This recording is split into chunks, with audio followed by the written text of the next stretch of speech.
साथियों, अगर आप लोग आरपीएफ कांस्टेबल का एग्जाम देने को है और आपकी नजर साथियों इस वीडियो पर पड़ गई है और आपने इस वीडियो में एंट्री कर दी है, तो मैं कहूंगा साथियों इन सभी टॉप लेवल के चुनिंदा क्वेश्चंस को देखिएगा और अपने एग्जाम को साथियों क्रैक कीजिएगा। क्योंकि ये क्वेश्चंस की अगर बात करें जो 1 बाय 1 क्वेश्चंस लगाए हैं साथियों एक क्रम से, इन क्वेश्चंस को तैयार करने में पूरी टीम की बहुत मेहनत लगी है। तो इस वीडियो को साथियों आप लोग अंत तक देखिएगा, आपका एग्जाम बहुत आराम से क्रैक हो जाएगा।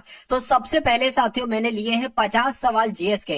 तकरीबन अगर बात करें साथियों तो 35 सवाल आपको देखने को मिलेंगे साथियों जीएस के, और तकरीबन 15 सवाल मैंने लिए हैं साथियों करंट अफेयर के। उसके अलावा साथियों बात करें रीजनिंग भी होगी और मैथ भी होगी, यानी कि जिन जिन टॉपिक से एग्जामिनर इस बार प्रश्न पूछेंगे और जैसे प्रश्न पूछेंगे उन सभी सवालों को साथियों कवर अप किया है आज की इस वीडियो में। तो ये वीडियो सबसे शानदार और सबसे खास होने वाली है आपके आरपीएफ कांस्टेबल के एग्जाम के लिए। तो पहला सवाल आपकी स्क्रीन पर है, कह के पक्के पागा हॉर्नबिल उत्सव साथियों ये किस राज्य में मनाया जाता है? तो ये कहां पर मनाया जाता है? तो ये अरुणाचल प्रदेश में मनाया जाता है। या ऐसे करके पूछे साथियों, ये एक तरीके से पक्के पागा हॉर्नबिल उत्सव को राज्य उत्सव घोषित किया है, तो किस राज्य ने? अरुणाचल प्रदेश ने। अगला सवाल देखिए, कह के काली टाइगर रिजर्व निम्नलिखित में से किस राज्य में स्थित है? देखिए का से काली और का से कर्नाटक, यानी कि अगर आपसे पूछे काली टाइगर रिजर्व कहां पर है तो कर्नाटक आपको साथियों बता देना है। उसके बाद देखिए करके अयोध्या किस नदी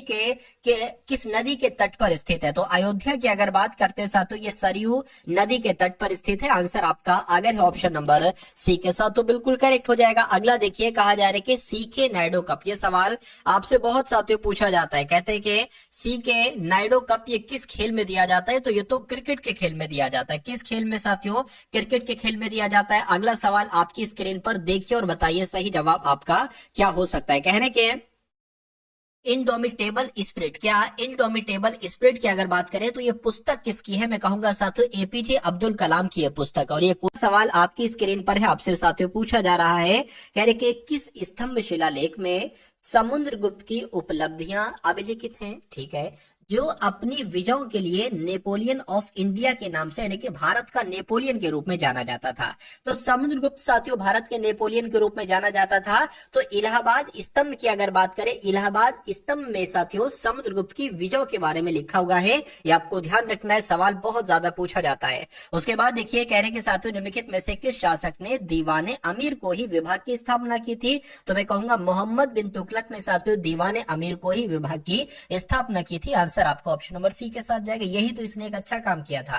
अगला देखिए कह रहे कि निम्नलिखित में से कौन भारत की प्रथम महिला शासिका थी? तो अगर आपका जवाब रजिया सुल्तान है तो मैं कहूंगा आपका जवाब यहाँ पर बिल्कुल सही हो जाएगा, क्योंकि भारत की पहली महिला शासिका कौन थी? तो रजिया सुल्तान ही थी। अगले नंबर का सवाल है, कहा जा रहा है कि लॉर्ड वेलेजली ने कलकत्ता में फोर्ट विलियम कॉलेज की स्थापना जो की थी वो क्यों की थी? ये सवाल आपसे हो सकता है पूछ लिया जाए, बताइए।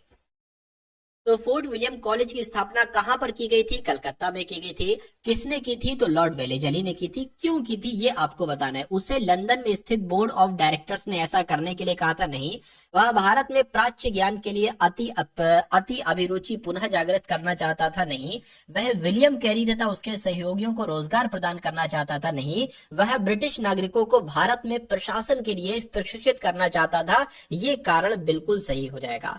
तो वेलेजली ने कलकत्ता में फोर्ट विलियम कॉलेज की स्थापना की थी क्योंकि वह ब्रिटिश नागरिकों को भारत में प्रशासन के लिए प्रशिक्षित करना चाहता था, उनको ट्रेनिंग देना चाहता था। अगला सवाल देखिए आपकी स्क्रीन पर है, पूछा जा रहा है कि निम्नलिखित में से कौन एक भारत का एकमात्र यहूदी वायसराय था? तो एकमात्र यहूदी वायसराय की अगर बात करते हैं तो लॉर्ड रीडिंग, आप लोग ध्यान रखेंगे, लॉर्ड रीडिंग ही भारत का एकमात्र यहूदी वायसराय था। ठीक है, चलिए अगला सवाल देखिए, कह रहे कि भारतीय इतिहास में धन्वंतरी कौन थे? आपने नाम इनका बहुत बार सुना होगा कि धन्वंतरी आखिर है कौन। तो अब आपको बताना है कि चंद्रगुप्त मौर्य के प्रसिद्ध सेनापति का नाम धन्वंतरी था? नहीं, चंद्रगुप्त विक्रमादित्य की सभा को सुशोभित करने वाले प्रसिद्ध चिकित्सक थे। बिल्कुल साथियों ये एक चिकित्सक थे। कौन? धन्वंतरी साहब। तो कुल मिला के आपका राइट आंसर अगर है ऑप्शन नंबर बी के साथ तो मैं कहूंगा बिल्कुल करेक्ट है। साथियों देखिए तुरंत इस सवाल को देखिए, इन सवालों को देखिए, जो भी आपके तकरीबन 50 सवाल ऐसे आएंगे, उसके बाद रीजनिंग के क्वेश्चंस होंगे और साथियों मैथ के क्वेश्चंस होंगे। तो इन सभी सवालों को देखिए और एक नैनो सेकंड के अंदर इन सभी सवालों का आंसर देने की कोशिश करिए। जितने क्वेश्चंस आपको आते हैं उनको रिवीजन कर लीजिए, और जिनका क्वेश्चन का आंसर आपको नहीं पता उन सभी क्वेश्चंस को तैयार कर लीजिए, क्योंकि सवाल आपको यहीं से देखने को मिलेंगे, इससे बाहर आपका पेपर नहीं आएगा, ठीक है ना। और जो भी क्लास साथियों आरपीएफ की होती है उनको देखते जाइए, तैयारी आपकी बहुत मजबूत कर डालूंगा एग्जाम जब भी आपका हो। चलिए, यानी कि हिंदू विधवा पुनर्विवाह अधिनियम 1856 जिसे लॉर्ड कैनिंग के द्वारा पारित किया, मतलब किसके द्वारा पारित किया गया, तो मैं कह सकता हूं लॉर्ड कैनिंग के द्वारा ही हिंदू विधवा पुनर्विवाह अधिनियम 1856 को पारित किया गया। आंसर आपका ऑप्शन नंबर ए हो जाएगा। अगला सवाल आपकी स्क्रीन पर है, कह रहे कि फ्लोरेंस नाइटिंगेल का नाम किस युद्ध से संबंधित है। तो इनका एक युद्ध हुआ था साथियों, क्रीमियन युद्ध। क्या क्रीमियन युद्ध, एक युद्ध हुआ था। फ्लोरेंस नाइटिंगेल का संबंध साथियों इस युद्ध से है, आप लोग ध्यान रखेंगे। अगला सवाल देखिए, कहा जा रहा है कि रूसी क्रांति के साथियों जनक कौन थे।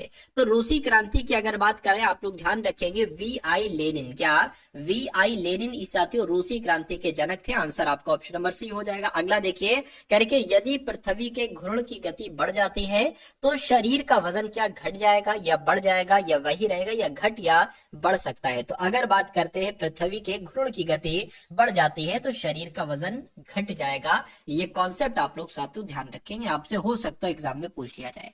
अगला सवाल देखिए, कहा जा रहा है कि भारतीय संविधान सभा की प्रांतीय संविधान समिति के अध्यक्ष कौन थे। तो इनका नाम साथियों वल्लभ भाई पटेल था, यानी कि सरदार वल्लभ भाई पटेल ही संविधान सभा की प्रांतीय संविधान समिति के अध्यक्ष थे। यह क्वेश्चन इंपॉर्टेंट है, आप लोगों को याद होना चाहिए। अगला सवाल देखिए, करके संविधान सभा ने डॉक्टर भीमराव अंबेडकर की अध्यक्षता में 7 सदस्यीय प्रारूप समिति का गठन किया था। तो साथियों कब किया था इसका गठन साथियों? 29 अगस्त 1947 को किया गया था। प्रारूप समिति का गठन 29 अगस्त 1947 को किया गया था। अगले नंबर का सवाल है, कहा आपसे जा रहा है कि भारतीय संविधान सभा में संविधान के प्रारूप पर जो प्रथम वाचन साथियों आरंभ हुआ था ना, तो ये कब प्रारंभ हुआ था ना, आप लोग ध्यान रखेंगे 4 नवंबर 1948 से 9 नवंबर 1948 तक क्या रहा था, प्रथम वाचन रहा था। ये क्वेश्चन आपसे कई बार पूछा जा चुका है। अगला सवाल देखिए, कहा जा रहा है कि भारत के संविधान का अनुच्छेद 24, क्या भारत के संविधान का अनुच्छेद 24 है, जोखिम पूर्ण कार्यों से नियोजन का निषेध करता है। निषेध मतलब होता है साथियों मनादी, यानी कि ठीक है, जोखिम जो खतरे वाले कार्य होते हैं ना, इसकी मनादी करता है कारखानों में बालकों के, यानी कि बालकों के लिए मनादी है कारखानों में। ये अनुच्छेद 14 कहता है। क्या कहता है साथियों? अनुच्छेद 24 कहता है। तो कहता है ये कैसा निषेध है, ये आपको यहाँ पर बताने। क्या ये आंशिक निषेध है, ये पूर्ण निषेध है, मतलब पूरी तरीके से मनादी है कि भाई जो है ना वो एक तरीके से छोटे बच्चे कारखानों में काम नहीं कर सकते। तो ये साथियों पूर्ण निषेध है, यानी कि 100% इसकी मनादी। ऐसा नहीं है कि भाई कर भी सकते कुछ बच्चे नहीं। नहीं साथियों, पूर्ण निषेध है, पूर्ण मनादी है। आंसर आपका ऑप्शन नंबर बी हो जाएगा। अगला सवाल आपके स्क्रीन पर है, करके संविधान के अनुच्छेद 24 के अंतर्गत कितने वर्ष से कम आयु के बालकों को कारखानों व किसी जोखिम पूर्ण कार्य में नियोजन का निषेध किया गया। तो यहाँ पर आपने सारी चीजें देख ली, एक चीज रह गई थी कि कितने वर्ष के बालकों के संबंध में ऐसा कहा जाता है। तो मैं कहूंगा साथियों 14 वर्ष तक के बालकों, यानी कि 14 वर्ष तक के बालक। अनुच्छेद 24 के बारे में मैं आपको बता रहा हूं, इसमें क्या लिखा है, 14 वर्ष तक के बालक किसी जोखिम भरा काम नहीं कर सकते हैं कारखाने में। तो कुल मिला के आंसर आपका ऑप्शन नंबर ए हो जाएगा। अगला सवाल है, करके धार्मिक स्वतंत्रता का अधिकार किस अनुच्छेद में वर्णित है। तो ये अनुच्छेद 25 से लेकर अनुच्छेद 28 तक में साथियों धार्मिक स्वतंत्रता के अधिकार के बारे में बताया गया है। उसके बाद देखिए, कहा जा रहा है कि किसी राज्य के राज्यपाल के रूप में नियुक्त होने के लिए न्यूनतम आयु कितनी निर्धारित की गई है। तो अगर कोई राज्यपाल बनना चाहता है तो 35 वर्ष साथियों उसकी न्यूनतम आयु होनी चाहिए। भारतीय संविधान के किस अनुच्छेद के अंतर्गत संसद के किसी सदन का या किसी राज्य विधान मंडल के किसी सदन का सदस्य नहीं होगा तथा कोई लाभ का पद धारण नहीं करेगा। तो ये कौन सा अनुच्छेद कहता है साथियों? अनुच्छेद 158 कहता है। ये इंपॉर्टेंट क्वेश्चन है, एक बार और देख लीजिए, करके भारतीय संविधान के किस अनुच्छेद के अंतर्गत है। तो मैं कहूंगा अनुच्छेद 158 के अंतर्गत राज्यपाल संसद के किसी सदन का या किसी राज्य विधान मंडल के किसी सदन का सदस्य नहीं होगा तथा कोई लाभ का पद धारण नहीं करेगी। अनुच्छेद 158 कहता है। अगला सवाल देखिए, कह रहे राज्यपाल के द्वारा ली जाने वाली शपथ या प्रतिज्ञा की प्रक्रिया भारतीय संविधान के किस अनुच्छेद में है। तो साथियों ये अनुच्छेद 159 में है। राज्यपाल जो शपथ लेते हैं ना, इसके बारे में अनुच्छेद 159 में कहा गया है। भारत में यौन अपराधों से बच्चों का संरक्षण यानी कि पॉक्सो एक्ट है, एक तरीके से पॉस्को अधिनियम। कह रहे हैं कि 2012 बच्चों के हितों की रक्षा करते हुए यौन हमला, यौन उत्पीड़न, अश्लील साहित्य के अपराधों से बच्चों की सुरक्षा प्रदान करने के लिए व्यापक कानून है। ये साथियों बच्चों का कानून है, यानी कि बच्चों के साथ कुछ गलत नहीं हो सकता। तो ये साथियों एक तरीके से कब अधिनियमित किया गया आपसे पूछा जा रहा है। ये आप लोग 2012, 2006, 2010 या 8 में कहूंगा 2012 यहाँ पर आना चाहिए। 2012 आपका राइट आंसर हो जाएगा। उसके बाद देखिए अगला सवाल है, कह रहे कि सूचना का अधिकार अधिनियम सरकारी जानकारी के लिए नागरिकों के अनुरोधों का समय पर जवाब देना अनिवार्य है। तो साथियों अगर बात करते हैं 2005, बिल्कुल साथियों, यानी कि सूचना का अधिकार अधिनियम 2005 सरकारी जानकारी के लिए नागरिकों के अनुरोधों का समय पर जवाब देना अनिवार्य है। आंसर आपका भी हो जाएगा।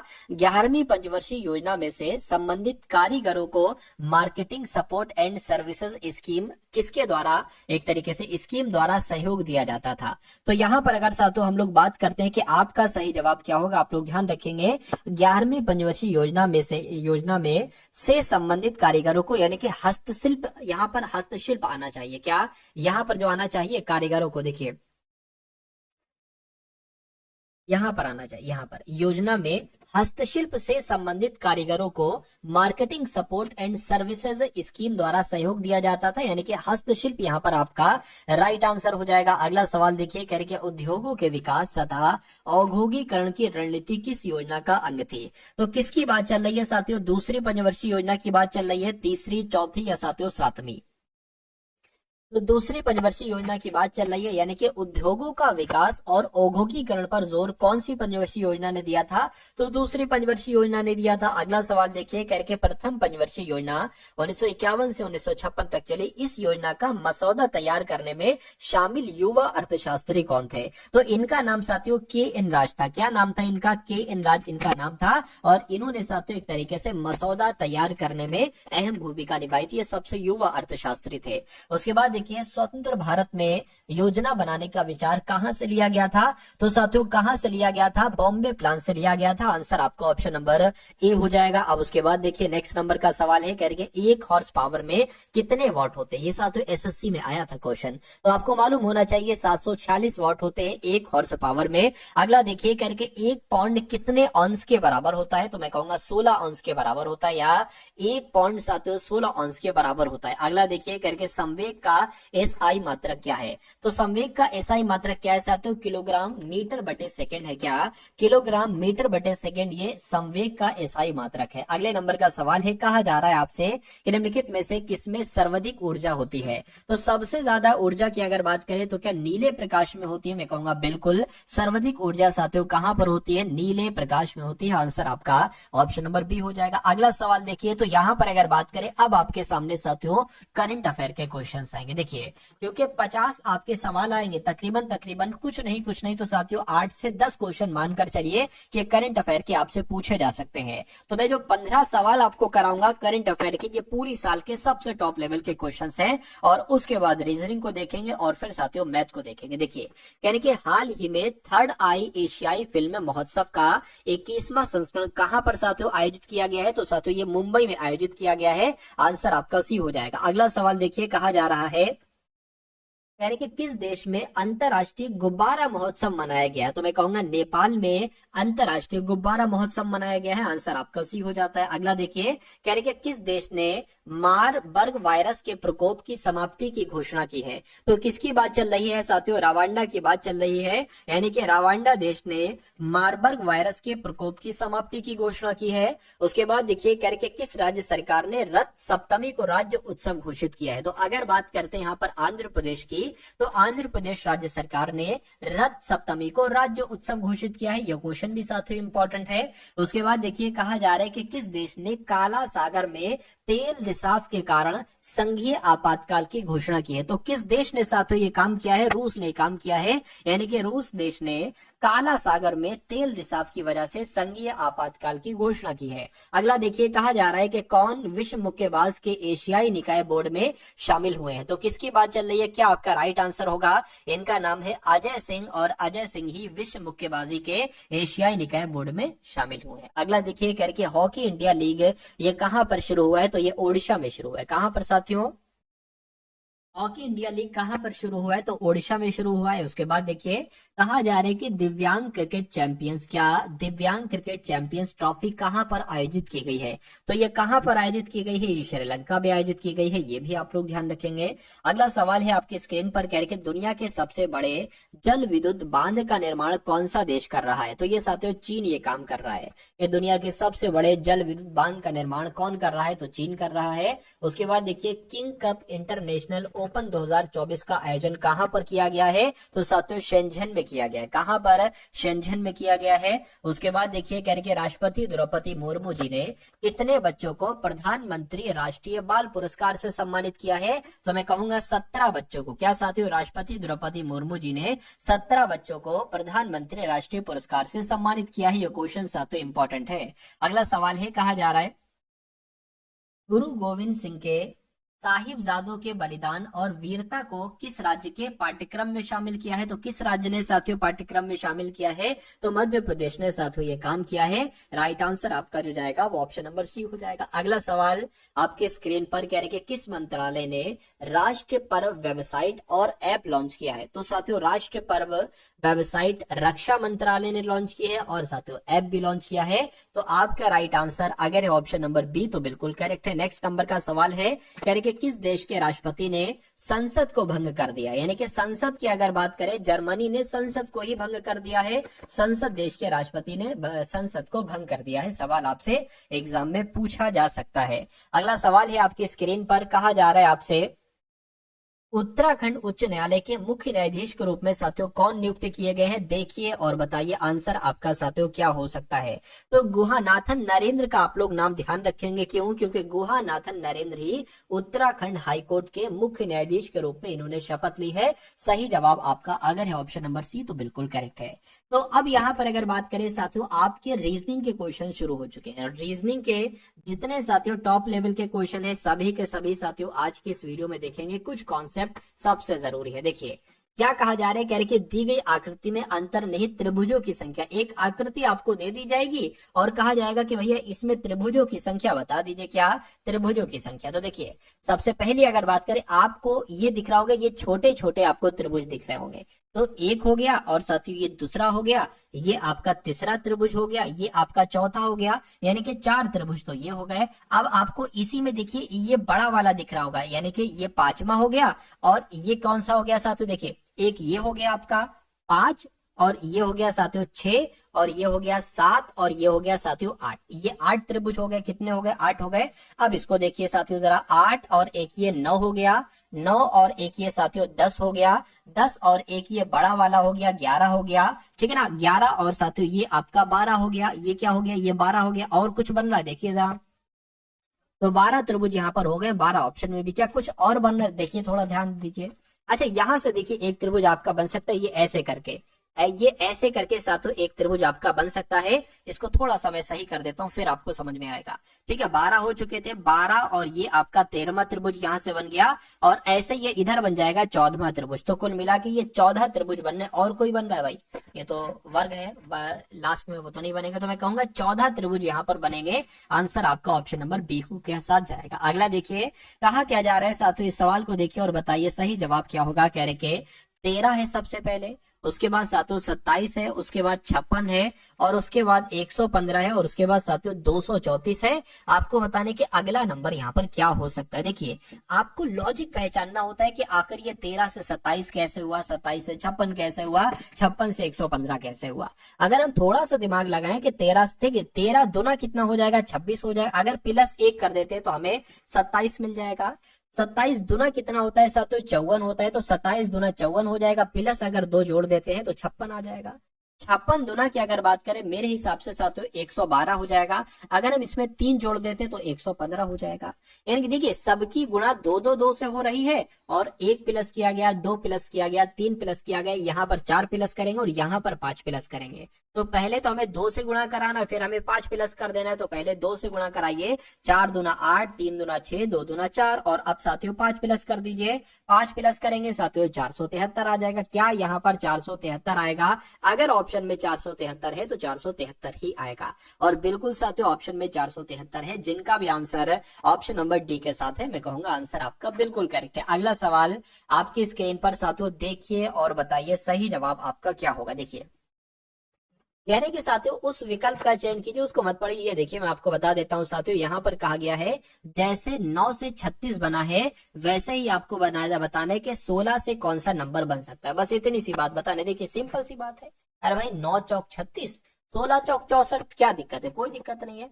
9 कम 9, 9 दूनी 18, 9 तेईस 27, 9 चौक 36 यानी कि 4 से गुणा की गई है तो इसकी भी 4 से गुणा कर दो, 64 आएगा। अगर 64 ऑप्शन में तो आंसर होगा और साथियों ऑप्शन में है, बिल्कुल है, ऑप्शन नंबर सी में है। अगला देखिए, अब इस सवाल की अगर बात करें, ये सवाल बहुत इंपॉर्टेंट साथियों, एक बहुत अच्छा कॉन्सेप्ट यहाँ पर साथियों एक निकल कर आएगा और ये कॉन्सेप्ट आपके एग्जाम में पूछा जा सकता है। चलिए भाई इस सवाल की अगर बात करें, क्या सवाल में कुछ नहीं कह रहे कि 7 सहेलियां हैं।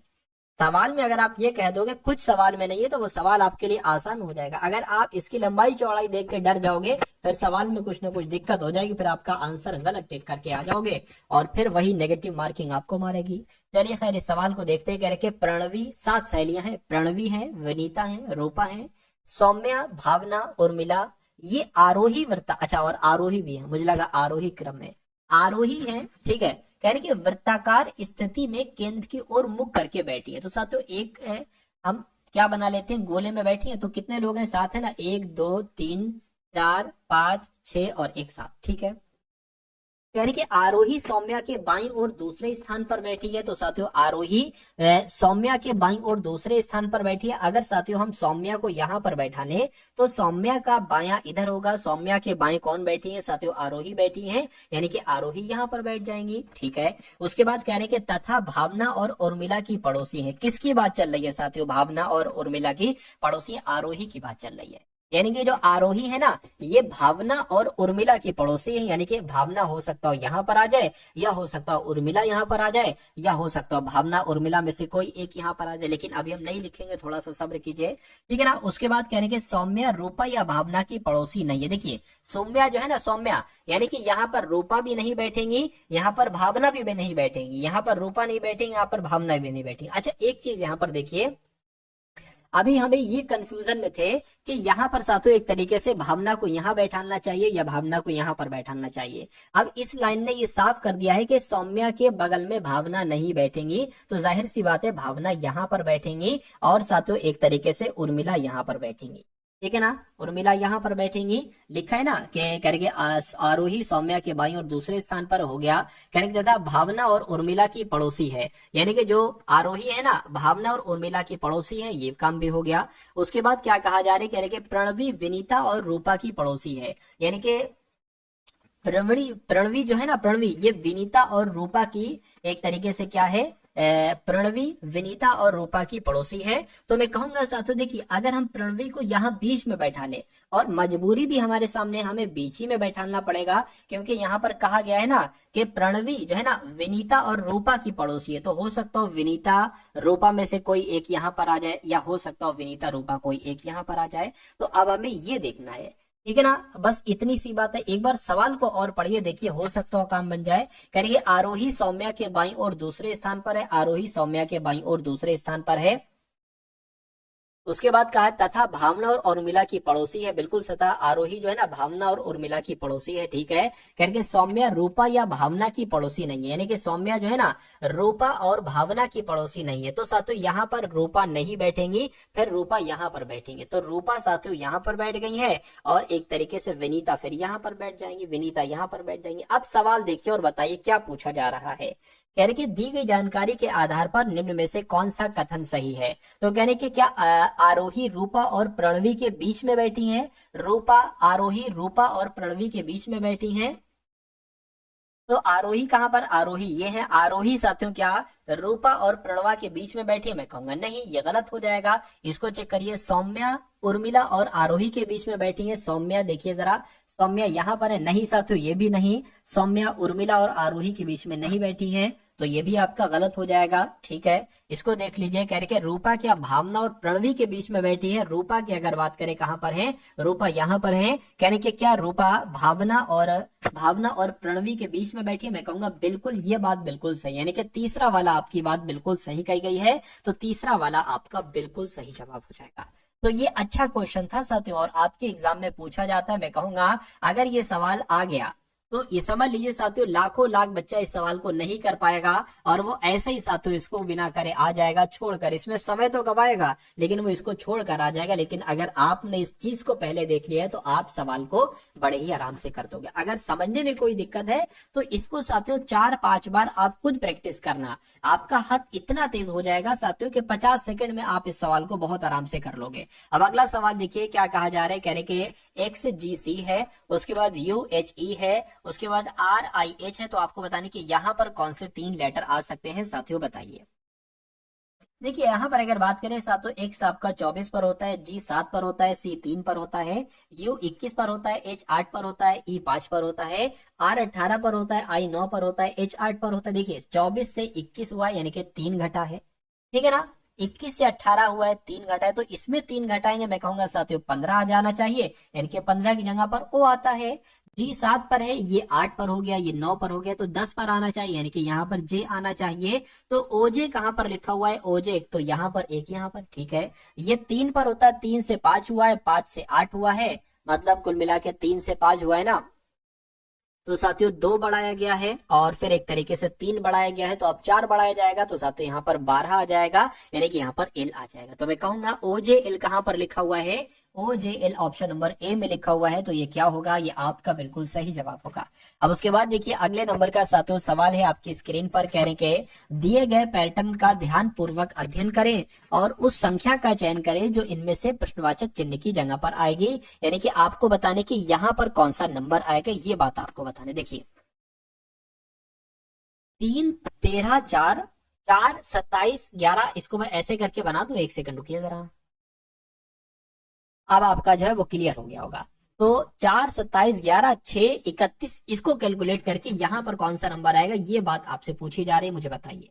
चलिए तो देखिए मुझे ऐसा लग रहा है कि 3 और 4 को कैलकुलेट करके 13 बनाएंगे, 4 3 12, एक जोड़ देंगे, 11 चौक 44, एक जोड़ देंगे तो 27 नहीं आ रहा। इसका मतलब कुछ और लॉजिक यहाँ पर लगा हुआ है। एक काम करिए साथियों, अगर हम इस 3 का स्क्वायर कर देते हैं तो हमें 9 मिल जाता है। अगर हम 9 में 4 जोड़ देते हैं तो हमें 12 मिल, सॉरी 12 नहीं बल्कि 13 मिल जाएगी, ये 13 लिखा हुआ है। उसी प्रकार अगर हम इसका स्क्वायर कर देते हैं तो 16 हो जाता है, 16 और एक तरीके से 11 कितना हो जाएगा, 27 हो जाएगा बिल्कुल। यानी कि इसका स्क्वायर करेंगे साथियों तो 36 आ जाएगा, प्लस 36 प्लस 31 कितना हो जाएगा साथियों, ये आपका 67 हो जाएगा। अगर ऑप्शन में 67 है तो ये लॉजिक हमारा बिल्कुल सही लगा है, और मैं देख पा रहा हूं कि ऑप्शन नंबर बी में 67 है, यानी कि ये हमारा बिल्कुल सही जवाब हो जाएगा। अब उसके बाद देखिए नेक्स्ट नंबर का सवाल है। कहा जा रहा है कि यदि किसी कोड भाषा में TABLET को क्या लिखा जाता है, WYFJJR लिखा जाता है, तो आपको बताने कि INSERT को क्या लिखा जा सकता है साथियों, ये बात आपसे यहाँ पर पूछी जा रही है। तो यहाँ पर भी लॉजिक आखिर देख लेते हैं कि आखिर यहाँ पर क्या चीज लगी। देखिए यहाँ पर अगर बात करें साथियों, T होता है 20 पर, A 1 पर, B 2 पर, L 12 पर, E 5 पर, T 20 पर। इसकी अगर बात करें साथियों, W 23 पर होता है और Y 25 पर होता है, F 6 पर होता है, J 10 पर, J 10 पर और R पर होता है। अब देखिए ये 20 से 23 हुआ यानी कि 3 बड़ा है, 1 से 25 हुआ है। अब यहाँ पर साथियों घटा है, कितना घटा है, 2 घटे, यानी कि सबसे पहले 3 बढ़ाया गया, उसके बाद 2 घटा दिया गया। अब देखिए 2 से 6 हो गया है, यानी कि यहाँ पर साथियों 4 बढ़ाया गया है, ठीक है। फिर ये 12 से कितना हो गया, 10 हो गया, यानी कि फिर साथियों 2 घटा दिया गया है, और फिर 5 से 10 हो गया है साथियों, 5 से 10 हुआ है, कितना हुआ है। अच्छा यहाँ पर कितने लेटर, 1 2 3 4 5 6, और 1 2 3 4 5 6, ठीक तो है, ठीक है। तो ये 12 से साथियों कितना हो गया है, दोबारा से इसको करता हूं क्योंकि छोटा सा यहाँ पर साथियों हो गया, कोई दिक्कत नहीं, मैं इस चीज को यहाँ पर लिख लेता हूँ, ठीक है। W जो है ना वो W साथियों 23 पर आता है, Y आपका 25 पर आता है, F 6 पर आता है, और साथियों JJ आपका 10 पर आता है, 10 10 और R 18 पर आता है। यहाँ पर T 20 पर, A 1 पर, B 2 पर, L 12 पर, E 5 पर, T 20 पर। 20 से हुआ है 23, ठीक है, 1 से हुआ है 25, यानी कि सबसे पहले 3 बढ़ाया गया, फिर 2 घटाया गया। अब देखिए 2 से कितना हो गया है, 2 से एक तरीके से बात करें 6 हो गया, यानी कि 4 आपका प्लस किया गया। ठीक है, अब 12 से कितना हो गया, 10 हो गया, यानी कि साथियों 2 घटाया गया। उसके बाद 5 से कितना हो गया है, 10 हो गया है, यानी कि अब 5 बढ़ा दिया गया, 5 बढ़ा दिया गया। और साथियों टी यानी कि 20 से 18 हुआ, यानी कि 2 घटा दिया गया। तो वही 2 3 4 का खेल ऐसे करके चल रहा है। तो यही खेल हम इसमें लगा देंगे, यही खेल हम इसमें लगा देंगे। सबसे पहले आई 9 पर आता है, इसमें 3 प्लस करना है, तो साथियों 12 आ जाएगा। 12 पर एल आता है, एल सभी जगह पर है। यहाँ पर 2 घटाना यानी कि एल हो गया, 2 घटाएंगे एल में, तो साथियों क्या आ जाएगा, एल आ जाएगा, यानी कि एल एल कहाँ पर है, एल एल यहाँ पर है, यहाँ पर है, यहाँ पर है। ठीक है, अब इसमें 4 प्लस करना है, 4 प्लस करेंगे, मैं कहूंगा साथियों डब्ल्यू आ जाएगा, डब्ल्यू आ जाएगा ना, बिल्कुल डब्ल्यू आ जाएगा। और इस वाले में साथियों हम 2 घटा देंगे, क्या घटा देंगे, 2 घटा देंगे, तो मैं कहूंगा साथियों सी आ जाएगा। तो सी की अगर बात करें कहां पर है साथियों, एल एल डब्ल्यू सी, ये तो सिर्फ ऑप्शन नंबर ए में है, तो ऑप्शन नंबर ए वाले में है, तो यही आपका सही जवाब हो जाएगा। उसके बाद देखिए साथियों, एक नंबर सीरीज वाला सवाल है आपके स्क्रीन पर। इस सवाल को देख लीजिए और बता दीजिए कि आपका सही जवाब क्या हो सकता है। क्या कहा जा रहा है, कहेंगे साथियों 23 है, उसके बाद 28 है, उसके बाद 38 है, उसके बाद साथियों 55 है, और उसके बाद 81 है। पूछा जा रहा है कि उसके बाद कौन सा नंबर आएगा। तो यहाँ पर अगर हम लोग साथियों बात करते कितना कितना बढ़ाया जा रहा है, देखिए 23 से 28 हुआ है, मैं कहूंगा 5 बड़ा है। 28 से 38 हुआ है, मैं कहूंगा 10 बड़ा है। 38 से साथियों 55 हुआ है, कितना, 10 और 7 17 एक तरीके से बड़ा है। ठीक है ना, 55 से 81 हुआ है, एक तरीके से बात करें 55 से 81 हुआ है, लगभग 20 से 26 बढ़ गया है साथियों, 26 बढ़ गया है। अब 81 से साथियों कितना बढ़ेगा, ये आपको यहाँ पर बताना है। चलिए, नहीं पता चल पा रहे तो इसको एक बार और कर लीजिए। यहाँ पर 5, 5 से 10 हुआ है, 5 बढ़ाया गया है, फिर 7 बढ़ाया गया है, और यहाँ पर साथियों कितना, 6 उधर का 3 इधर का, यानी कि 9 बढ़ाया गया। तो देखिए 5 7 9, तो जाहिर सी बात है यहाँ पर 11 आ जाएगा, यानी कि 26 प्लस 11 कितना हो जाएगा, 37 हो जाएगा, यानी कि यहाँ पर 37 आएगा। तो 81 में 37 साथियों बढ़ेगा, क्या आपका आ जाएगा, 118 आ जाएगा। क्या 118 ऑप्शन में है, मैं कहूंगा बिल्कुल ऑप्शन नंबर ए में 118 है। तो ये क्या होगा, ये आपका बिल्कुल सही जवाब हो जाएगा। अब इस सवाल को देखिए साथियों, और इस सवाल का आप लोग यहाँ पर जवाब बताने की कोशिश कीजिए। देखिए क्या कहा जा रहा है, कह रहे हैं कि जे H Q S x L और आई एक सीधी पंक्ति में दक्षिण दिशा की ओर मुख करके बैठे हैं। ठीक है, यानी कि एक पंक्ति होगी साथियों, ऐसे करके एक पंक्ति है, क्या, ऐसे करके साथियों एक पंक्ति है। और उसके बाद कहा गया कि यहाँ पर कितने लोग बैठे, यहाँ पर साथियों कितने लोग बैठे, 7 लोग हैं। देखिए 1 2 3 4 5 6 7, बिल्कुल 7 लोग हैं। तो 1 2 3 4 5 6 और 1 साथियों 7। ठीक है, कहने के सभी का मुख किस तरफ है साथियों, सभी का मुख यहाँ पर दक्षिण की तरफ बताया गया है। उसके बाद कहने के उपरोक्त क्रम में होना अनिवार्य नहीं, यानी कि इसी क्रम में होना अनिवार्य नहीं है। अब कह रहे हैं साथियों जे और क्यू के बीच में 2 व्यक्ति बैठे हैं, तो जे और क्यू के बीच में कितने लोग व्यक्ति बैठे होंगे, 2 लोग बैठे होंगे। कहेंगे एक्स जो है ना, एक्स ये जे और एस के बीच में बैठा है, और एच के दाईं ओर दूसरे स्थान पर बैठे हैं। तो यहाँ से ये बात क्लियर हो रही है कि एक्स जो है ये जे और एस के तो बीच में बैठा है, लेकिन एच के दाईं और दूसरे स्थान पर बैठे। तो अभी हम नहीं कह सकते कि एक्स के दाईं तरफ एस है या दाईं तरफ जे है। तो हमें इतना क्लियर है कि एच के दाईं दूसरे स्थान पर एक्स बैठा है। तो मान लीजिए साथियों एच हम कहां पर बनाए, अगर एच हम यहां पर बनाते हैं तो एच के दाईं तरफ दूसरे स्थान पर कौन बैठा है साथियों, एक्स बैठा है। तो यहां पर साथियों यानी कि एक्स आ जाएगा, ये बात बिल्कुल सही है। उसके बाद देखिए क्या कहा जा रहा है, कह रहे हैं एक्स जो है ना जे और एस के बीच में बैठा है। तो मान लीजिए एक्स के इधर उधर जे और एस बैठा दीजिए। ठीक है, मान लीजिए जे यहां पर बैठ जाएगा और एस यहां पर बैठ जाता है। हो ये भी सकता है कि एस यहां पर बैठे, जे यहां पर बैठे, लेकिन अभी के लिए इसको बना लीजिए। अगर कोई दिक्कत आएगी तो साथियों इनको हटा देंगे, पलट देंगे। उसके बाद कहा जा रहा है कि क्यू के बाईं दूसरे स्थान पर एल बैठा है और आई के बाईं ओर ठीक बगल में बैठा है। ठीक है ना, ये बात साथियों देख लीजिए इसको अब, कि क्यू के बाईं ओर दूसरे स्थान पर एल बैठा है, क्यू के बाईं ओर, अभी क्यू नहीं पता ना हमें कहां पर है। ठीक है, करेंगे आई के बाईं ओर ठीक बगल में बैठा है एल। ठीक है, कोई दिक्कत नहीं। उसके बाद देखिए क्यू और एच सीधी पंक्ति में सिरों पर बैठे हैं। कहने का मतलब यह है कि क्यू और एच अंतिम पंक्तियों पर बैठे हैं। अगर मान लीजिए एच अंतिम पंक्ति पर बैठा है, इसके बाद कोई नहीं है, तो एक काम करिए इसको कट कर दीजिए और यहां से एक नंबर आप बढ़ा लीजिए। तो एच और किसके बारे में बताया गया, एच और क्यू ये अंतिम सिरों पर बैठे, यहां पर ये बताया गया है। अब इसको जरा पढ़ लीजिए, कह रहे कि क्यू के बाईं और दूसरे स्थान पर एल बैठा है, यानी कि साथियों यहाँ कहीं यहाँ पर एल आ जाएगा क्यू के बाईं और दूसरे स्थान पर। अब बचा कौन साथियों, बचा आपका आई, तो आई आपका यहाँ पर आ जाएगा, यानी कि Q I L J x S H ये हो गए। सवाल में क्या पूछा जा रहा है ये जरा देखिए साथियों, निम्नलिखित में से कौन जे के बाईं ओर तीसरे स्थान पर बैठा है। तो जे कहां पर है, जे कहां पर है, जे यहां पर, जे के बाईं ओर तीसरे स्थान पर साथियों कौन बैठा है, मैं कहूंगा एच बैठा है। तो एच के आंसर में है, मैं कहूंगा बिल्कुल आंसर में है ऑप्शन नंबर डी वाले में। तो आपका जवाब अगर है ऑप्शन नंबर बी के साथ तो बिल्कुल सही हो जाएगा। उसके बाद देखिए साथियों नेक्स्ट नंबर का सवाल है आपकी स्क्रीन पर, इस सवाल को देखिए और मुझे बताइए कि अब आपका यहाँ पर सही जवाब क्या हो सकता है। चलिए देखिए, यानी कि टी के एन और एल नामक दो बेटे, तो मान लीजिए साथियों ये क्या हो गया, ये आपका यहाँ पर साथियों टी हो गया, और टी के दो बेटे यहाँ पर बताए गए हैं, एक तो बताया गया है साथियों एन और एक बताया गया है यानी कि यहाँ पर एन, ठीक है। दो बेटे हैं ये, यानी कि इस अपने पिता का इकलौता बेटा है, इस अपने पिता का इकलौता बेटा है, ठीक है। तो मान लेते हैं साथियों इस अपने पिता का इकलौता बेटा है, ठीक है। कहेंगे आर और एस ये टी के पौत्र हैं, तो टी के पौत्र कौन हो जाएंगे साथियों, आर और एस हो जाएंगे। तो अगर मान लीजिए साथियों आर और एस यहाँ पर अगर मान लेते हैं आर और एस ये दोनों इनके बेटे, यानी कि हो सकता हो इनका बेटा आर हो या हो सकता हो इनका बेटा एस हो, और इसके संबंध में भी यही होगा, हो सकता हो एल का बेटा एस हो या हो सकता है एल का बेटा आर हो। खैर अभी जो था वो लिख दिया। तो आर और एस ये टी के पौत्र हैं, ठीक है। कह रहे कि एल की पत्नी पी है, यानी कि एल की पत्नी कौन हो जाएंगी साथियों, पी हो जाएंगी। और कह रहे कि एम एस की माँ है, एम जो है ना एम ये एस की माँ है। अब देखिए यहां पर अगर बात करें ये इसकी पत्नी ही होंगी, एम जो है ना एस की माँ है, एस की माँ है, यानी कि मुझे क्या करना चाहिए, ये आर एस नहीं लिखना चाहिए बल्कि एस आर लिखना चाहिए, यानी कि एस आर क्या लिखना चाहिए साथियों, एस और आर लिखना चाहिए। अब यहाँ पर कहा यह गया है कि एस की माँ एम है, यानी कि एस की माँ साथियों ये एम है, यानी कि इन दोनों का बेटा है ये एस और इन दोनों का बेटा है साथियों ये आर। ये बात क्लियर है। देखिए टी पिता है, टी के दो बेटे हैं एन और एल।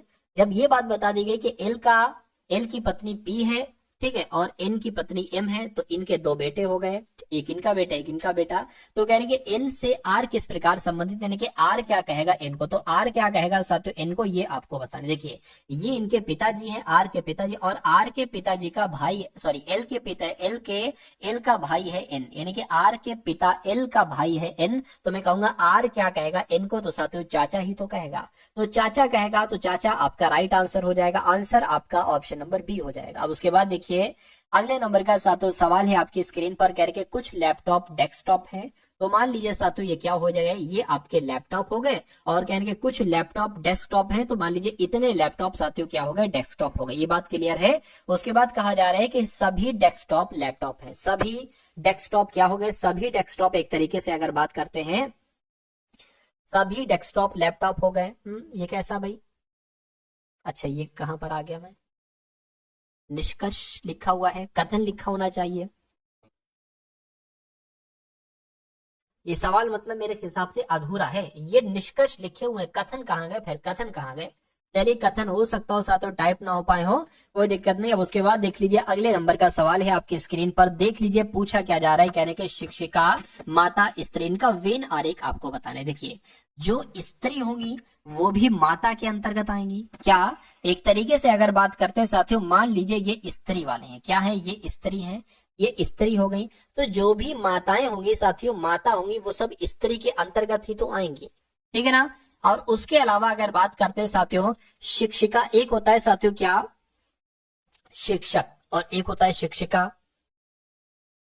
ठीक है। तो ये साथियों क्या हो गई, ये अगर बात करते हैं फिर से मैं आपको बता देता हूँ, शिक्षिका देखिए जितनी भी एक तरीके से शिक्षिका है वो भी तो एक तरीके से स्त्रियों के अंतर्गत आएंगे, लेकिन कुछ शिक्षिका हो सकता हो माता हूँ, ठीक है, और बाकी की एक तरीके से शिक्षिका क्या हो जाएंगी, स्त्रियां हो जाएंगी। तो कुछ ऐसे करके बनना चाहिए, लेकिन यहाँ पर ऐसे नहीं है, यहाँ पर ऐसे नहीं, यहाँ पर ऐसे नहीं, यहाँ पर भी ऐसा नहीं है, ये थोड़ा सा निकला हुआ है।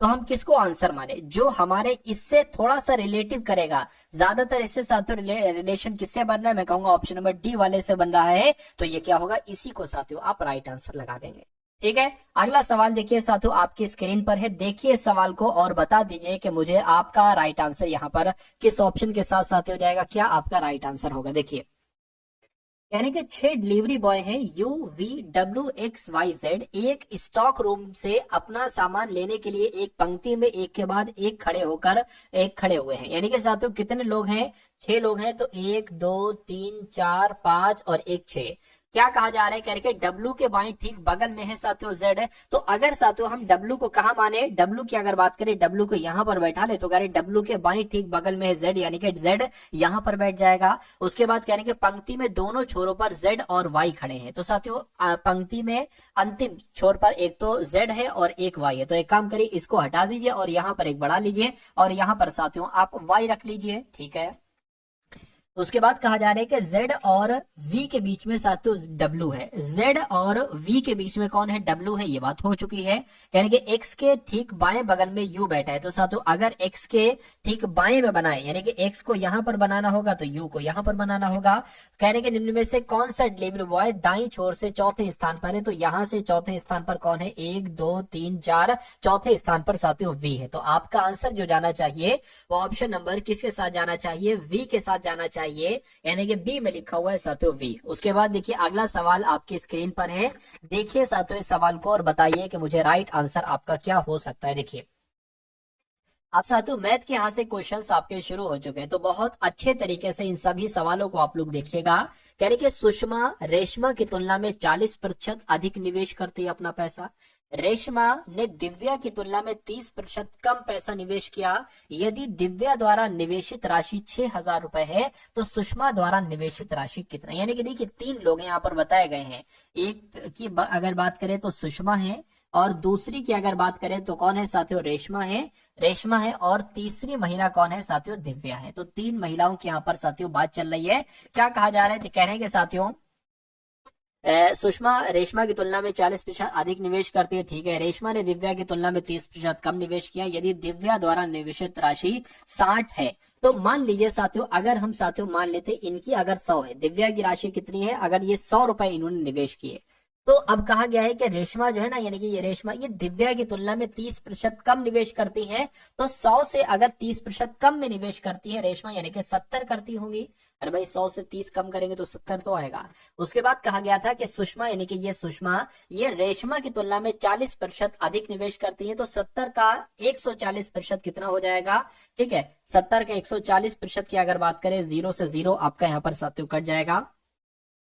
14 सत्ते कितना हो जाएगा, 98 हो जाएंगे। तो साथियों यहाँ पर आपका 98 आ जाएगा। ये बात क्लियर है, कहिए बिल्कुल क्लियर। देखिए यहाँ तक अगर आपकी सवाल समझ में आ गया है तो बहुत अच्छी बात है। चलिए अब यहाँ पर अगर बात करें, सुषमा 98 रुपए लगाती है, रेशमा 70 लगाती है, तो दिव्या 100 रुपए लगाती है। लेकिन यहाँ पर कहा जा रहा है कि दिव्या 6,000 रुपए लगा रही है, यानी कि 100x की वैल्यू क्या है, 6,000 रुपए है। तो साथियों x की वैल्यू क्या हो जाएगी, 60 हो जाएगी, ठीक है। और ये एक तरीके से x ही है, ये x मान लीजिए 98, 70, 100x। तो कहेंगे सुषमा द्वारा निवेशित राशि कितनी है, तो सुषमा 98x लगाती है। तो साथियों x की वैल्यू जब 60 है तो 98x की वैल्यू कितनी हो जाएगी, 98 गुणा 60 हो जाएगी। तो जब साथियों इसको आप कैलकुलेट करोगे कैसे क्या आ जाएगा, देखिए 6 छंग 36, 6 7 42, 6 8 48 आ गया, 4 यहाँ पर लग गया, ठीक है। 6 नीम 54, 54 और आपका 58 हो गया, यानी कि 5880 ये क्या हो जाएगी, ये सुषमा द्वारा निवेशित की गई राशि हो जाएगी। आंसर आपका जो जाएगा वो ऑप्शन नंबर सी के साथ जाएगा।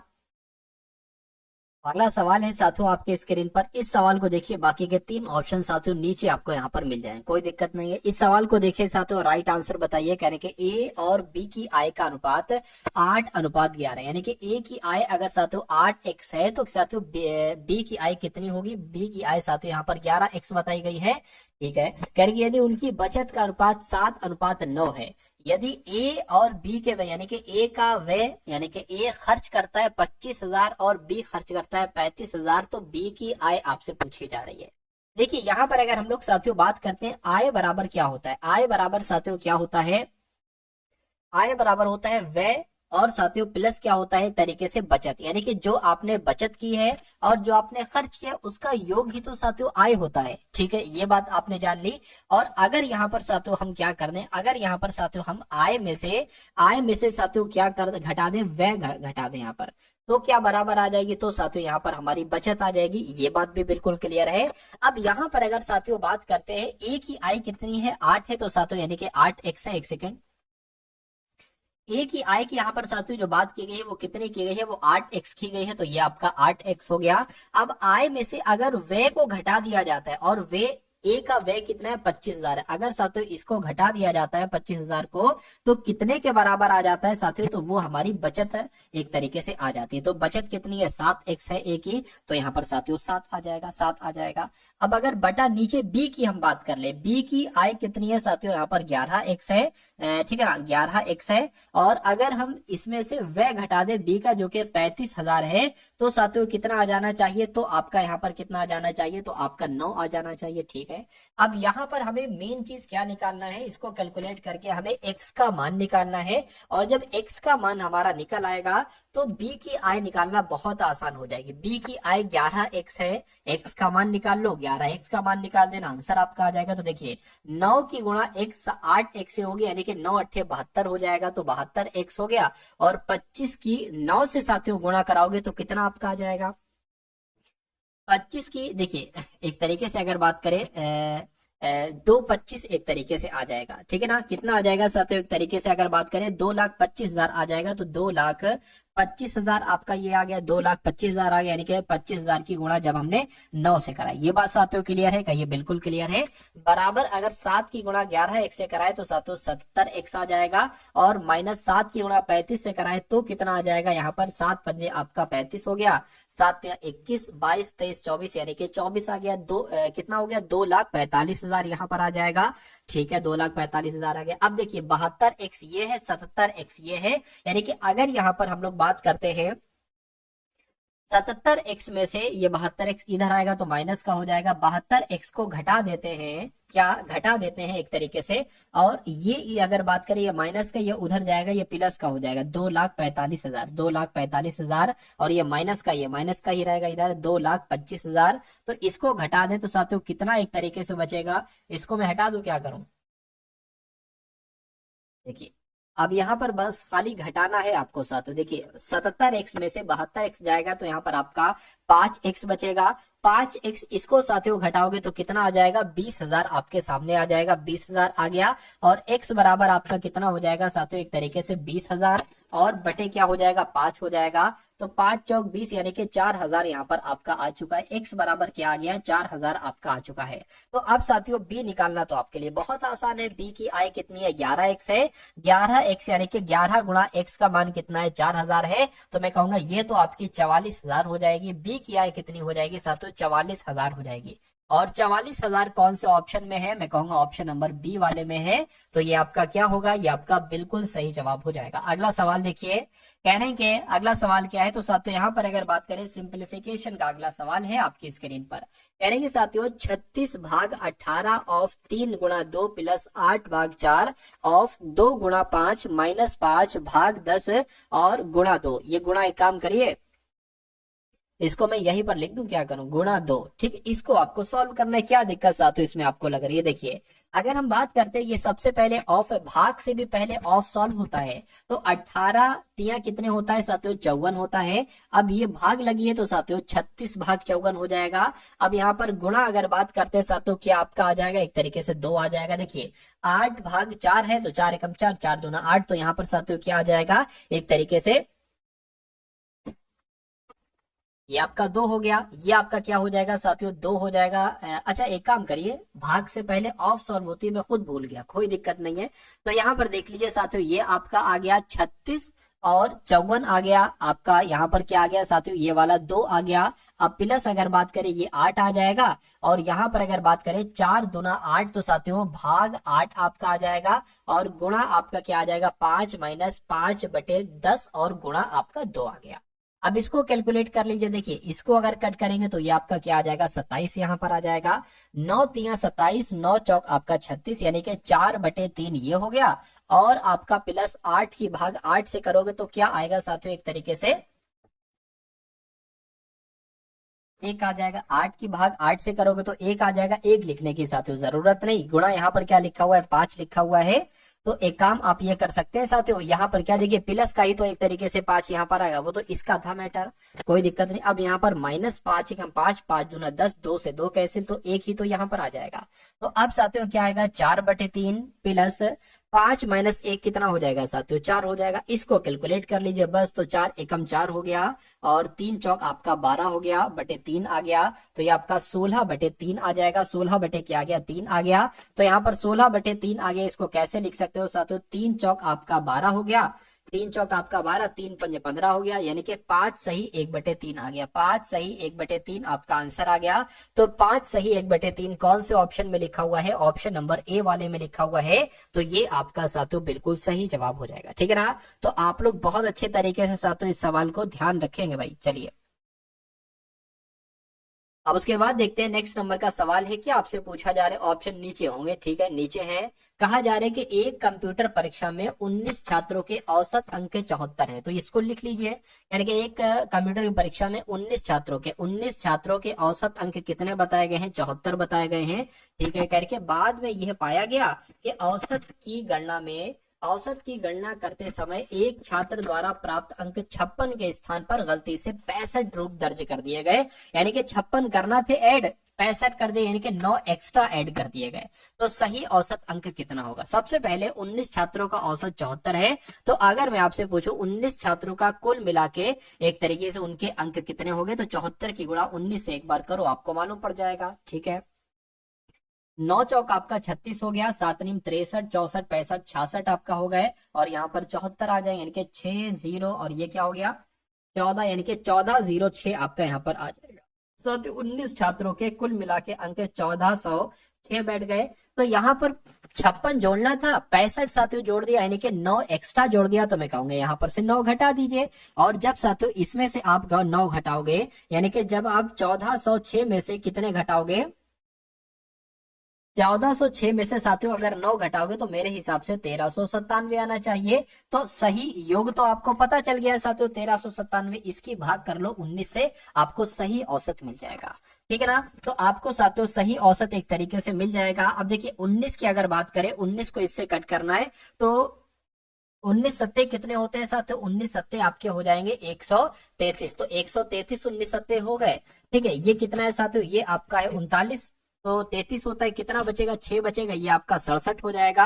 अब बात करते हैं साथियों 19 तिया आपके कितने हो जाएंगे, 57 हो जाएंगे, तो 19 तिया आपके 57 हो गए। अब कितना बचेगा साथियों, 10 बचेगा, तो पॉइंट लगेगा, ये 0 बढ़ जाएगा, और एक तरीके से 19 पंजे कितने हो जाएंगे, 95 हो जाएंगे। तो मिलकर कुल मिला के 73.5 करके कुछ आंसर आएगा, और 73.5 करके आंसर कहां पर लिखा हुआ है, ऑप्शन नंबर बी में लिखा हुआ है। तो ये क्या होगा, ये आपका साथियों बिल्कुल सही जवाब हो जाएगा। चलिए तो यहाँ पर साथियों एक सवाल और आपके सामने आ गया है, बस साथियों एक दो और सवाल बाकी हैं, बाकी क्लास को फर्स्ट होते फिर एंड कर देंगे। यहाँ पर देखिए क्या कहा जा रहा है, करेंगे एक कार की चाल में 25% की वृद्धि होने पर वह समान दूरी तय करने में 24 मिनट कम समय लेती है। वास्तविक चाल से इस दूरी को तय करने में कितना समय साथियों लिया जाएगा, ठीक है, कितना समय लगता है आपसे पूछा जा रहा है। देखिए पहली लाइन को जब आप यहाँ पर पढ़ोगे, करेंगे एक कार की चाल में 25% की वृद्धि की जाती है। यानी कि पहले मान लीजिए अगर 100 चाल से चल रही होगी, जब 25% की वृद्धि की जाएगी तो वो 125 चलने लगेगी। इसको थोड़ा छोटा अनुपात बना लो, 25 चौक और 25 पंजे। यानी कि अगर पहले चाल ये होगी, पहले 4 की चाल से चल रही होगी और फिर 5 की चाल से चलने लगी। अब देखिए यहाँ पर समय जो होगा, चाल का उल्टा समय हो जाता है। यानी कि अगर 4:5 है तो समय का अनुपात क्या हो जाएगा, 5:4 हो जाएगा। ये बात क्लियर है, बिल्कुल क्लियर है। देखिए यानी कि जब अपनी चाल को वो बढ़ा देता है, 4 से 5 कर देती है, तो 24 मिनट कम समय लेने लगते हैं। यानी कि इनका जो अंतर होगा, 5 से 5 घंटे ले, मान लीजिए 5 ले रही थी, फिर वो 4 लेने लगी, 5x ले रही थी समय, तो 4x लेने लगी, यानी कि 24 मिनट कम समय लेने लगी। तो इनका अंतर कितना है, 1x है। तो x कितना अंतर बताया गया है, 24 मिनट बताया गया है। तो साथ इसको हम x मान सकते हैं, 4x और 5x, अभी तो इसका x एक अंतर 24 आया है। तो अगर हम माने कि 24 चौक कितने हो जाएंगे साथियों, यानी कि अगर जब चाल बढ़ाई थी तो उसमें कितना समय लगेगा, यानी कि 24 चौक की अगर बात करें तो 96 हो जाएगा। और जब चाल उसने नहीं बढ़ाई थी पहले, उसको साथियों कितना समय लग रहा था, 24 पंजे आपका 120 हो जाएगा। ये बात क्लियर करें। वास्तविक चाल से, यानी कि वास्तविक चाल ये है, वास्तविक चाल से इस दूरी को तय करने में कितना समय लगेगा, तो मैं कहूंगा 120 मिनट लगेंगे। तो 120 मिनट लगेंगे, यानी कि 120 मिनट कह लो या 2 घंटे कह लो, एक नाव शांत जल में 17 किलोमीटर प्रति घंटा की चाल से यात्रा करती है। यदि धारा की चाल 2 किलोमीटर प्रति घंटा है तो नाव को धारा की दिशा में 95 किलोमीटर की दूरी तय करने में कितना समय लगेगा। यानी कि समय साथियों आपसे यहाँ पर पूछा जा रहा है, तो समय बराबर क्या होता है, समय बराबर होता है दूरी बटे चाल। क्या, दूरी बटे चाल होता है साथियों समय। अब यहाँ पर देखिए 17 किलोमीटर की चाल है, यानी कि शांत जल में अगर नाव चल रही है 17 किलोमीटर प्रति घंटा और धारा के साथ चलने लगती है तो उसकी चाल साथियों क्या, 2 इसमें बढ़ा देंगे, यानी कि 19 किलोमीटर प्रति घंटा उसकी चाल हो जाएगी, 19 किलोमीटर प्रति घंटा। ठीक है ना। अगर कहेंगे धारा के विरुद्ध चलने लगी है 2 किलोमीटर तो साथियों 17 में से 2 हमें घटाना पड़ेगा, फिर 15 किलोमीटर प्रति घंटा लिखना पड़ेगी। और दूरी यहाँ पर दे रखी है 95 किलोमीटर, तो 19 से कम 19, 19 पंजे कितना हो जाएगा, 95 हो जाएगा। यानी कि कितना समय लगेगा साथियों, मैं कहूंगा 5 घंटे का समय लगेगा। तो 5 घंटे कहाँ